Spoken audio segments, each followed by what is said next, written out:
8:30, and that means it's time for our 8:30 High Beam this morning. And with that, we welcome in our guest, Bob Everett. Bob, you get so many titles, I didn't know how to introduce you this morning. So I guess you're still the sitting president of FOP Tuscora Lodge, right? Yeah, Tuscora Lodge 4, Fraternal Order Police, yes. I've been that just a couple of years. I keep asking the young guys to take over, and for some reason they don't want to. I think you're setting a good example, so maybe at some point everybody will know how to get it done. So, but we appreciate that. And that, no problem. That was one thing I wanted to ask you about as far as being involved with the FOP Lodge and Christmas with a Cop. That just came off this year again. I don't think it gets enough publicity, and so can you tell us a little bit about how long it's been going on, what it involves, and what could we do next year to help that? Sure. Well, thanks again for having me on. Sure.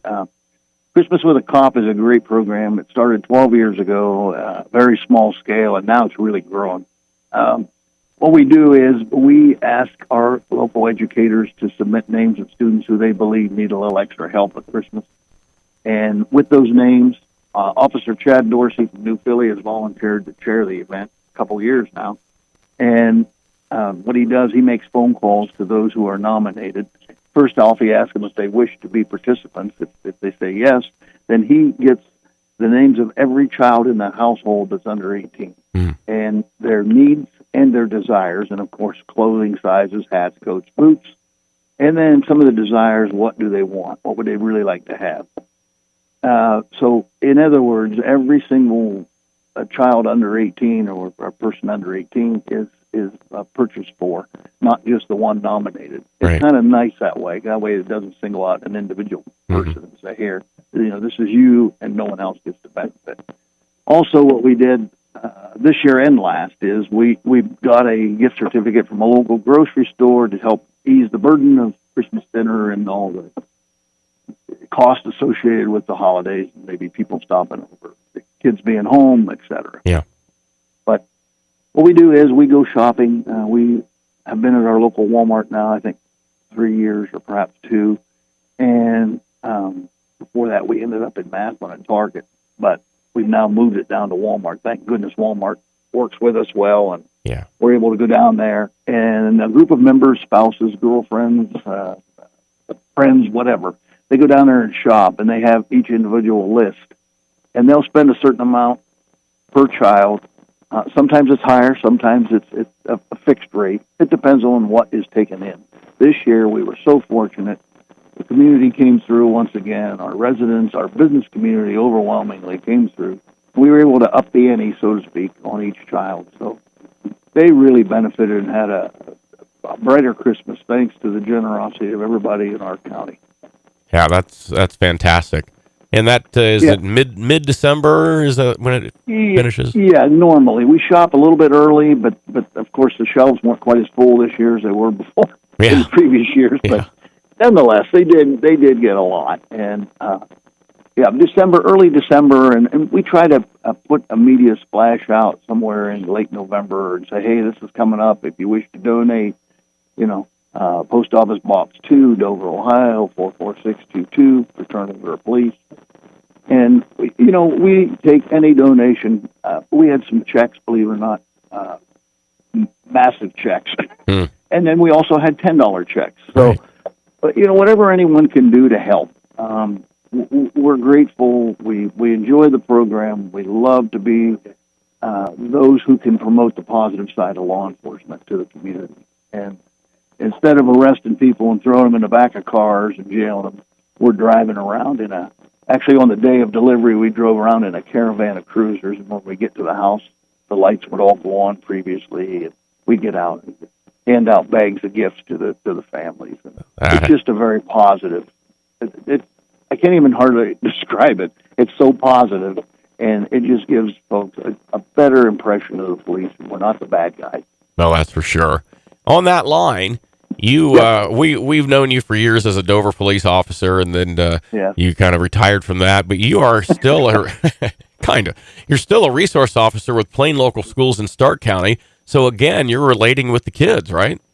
I am. I'm actually in 3K4, kindergarten 4 buildings in Plain Local as a deputy sheriff. Yeah, someday I'm going to retire for real. I just have no idea when. Right. I guess when the urge strikes me.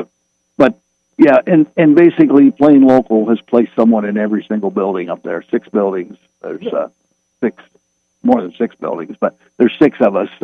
Another guy and myself share.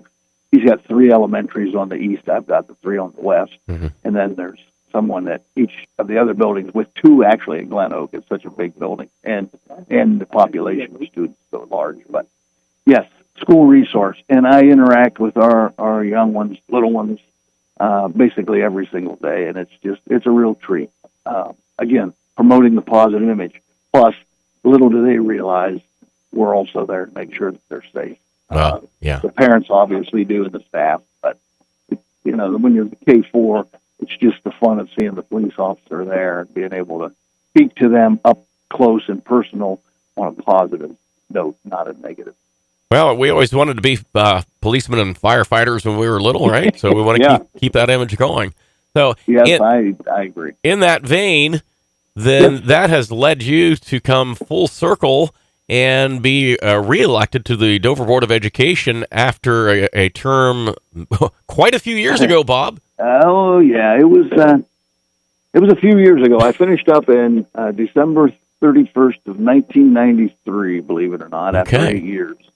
And first elected, I was basically a kid at 24 years old. So I couldn't believe the folks in Dover gave me the honor of doing that at 24. Now that I look back on it, for sure. But anyway, I just felt as though I could offer and try to make what I believe is a great district even better. And I thought, well, I'm going to try to jump back in there again. One of the main goals I have, and of course, superintendent knows, the fellow board members know, that are going to be there with me. I am just going to work as hard as I can to get an officer in that school, at least a high school as a start, and then we can obviously build from there. But I know the need is there. I know the need is real. I don't want it to wait until something tragic happens. Somebody's at the microphone trying to make excuses for why somebody wasn't there. So I want somebody there, and I want them to protect those students there and staff and anybody that comes in and out of that building.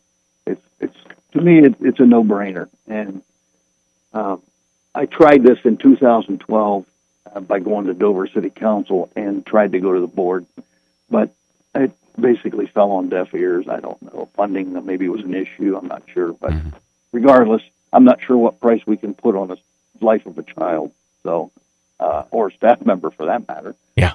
So there's grants available, there's funding available, and frankly, it's a need that I see as a top priority. We can no longer wait until something happens. Yeah, it needs to happen. We need to put somebody in that building again, at least the high school as a start, and then build from there. Certainly wish you were wrong, but we have way too many examples of that going on. So we do, and my favorite line all the years I was at Dover is, "Folks, please wake up. This isn't Mayberry.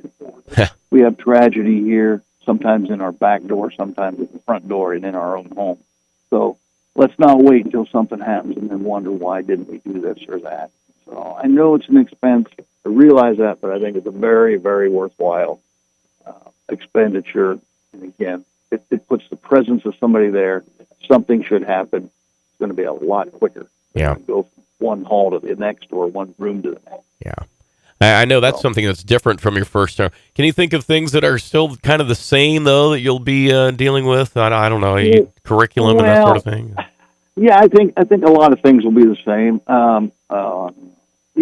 Perhaps textbook adoptions, things like that. And of course, I've been one that I did say in the past, and I still believe in it. You form a group of teachers to look over the curriculum and to look over the textbooks, and then they want a board of lay people to approve it.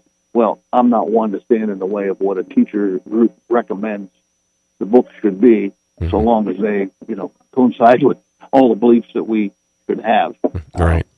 In other words, it's, again, a no-brainer. These are educators who are professional. They read these books. They look for the best of the best. And if they present them to the board, they need to, I think they need to be approved. But things like that, I think will be the same. Some of your athletics will be a little bit different, but I think again the same. Those type of things. I mean, it's just the day-to-day business is a little bit different because we're living in a clear different time. But overall, I mean, I think things will be somewhat the same, and it'll be great getting back. I think there's a lot we can do. I think there's a lot that collectively we can do. I try to tell people I'll do the best I can, but again, I'm only 1 out of 5. I can't wave a wand and fix every problem, but I'll do what I can to try to make things better. I want the best for our students and our staff and the taxpayers and residents of Silver City Schools. Hey, we appreciate your dedication and to public service and all. I mean, your whole life's been that, Bob. So thanks a lot. And by the way, one different thing, you will not be having to clap the erasers together anymore. There's no more chalkboards. So that's true. Just so you know that. That's true. Yeah. Yeah, I've seen a big difference. Of course, and that's the thing too. I think my involvement day to day up at Plain gives me a big advantage, you know. Yes. And I'm in the arena every single day. Yes. And unlike some board members, unfortunately they don't get to walk into the schools much unless they have a parent-teacher conference or something like that. But so I felt as though that could yield some results too. I believe so. Well, Bob, thanks a lot. Very good insight and good talk to you. And have a happy New Year. All right, Brad, you too. And thanks again. And anytime you holler at me, and I'll be there. No problem. Do appreciate that. Thank you. Thank you so much. All right. Bob Everett. Take care. Bob's the president of the FOP Tuscora Lodge 4. He's a resource officer in Plain Local Schools, and he's a newly elected member of the Dover Board of Education. All that wrapped up together here on the BT Morning Show.